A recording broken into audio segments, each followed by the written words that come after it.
Hi friends, आपण बोंबलाची चटणी बघणार आहे। बोंबील कापून स्वच्छ धुवून घेतल्यात। आता उकळीत ह्याला ठेचून घेऊया। थोडं उकळीत आपण ठेचून घेणार आहे। हे बघा, अशा प्रकारे समजे बोंबील ठेचून घ्यायचं, असं सुटसुटीत करायचं। तुमच्याकडे उकळ नसेल तर मिक्सरमध्ये बारीक करून ठेवलंय। तर तेल घालून घेऊ, थोडं कांदा टाकून घेऊ। कांदा मस्त भाजून घेऊया। टाकून घेऊ थोडीशी हळद टाकून,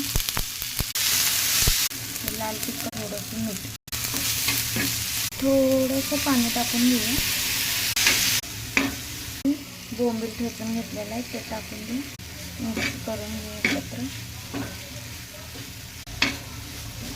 बोंबलाची चटणी तयार झाली। थोडीशी कोथिंबीर टाकू त्याच्यावर। मस्त झालं बघा। आवडला असेल तर लाईक आणि कमेंट करा।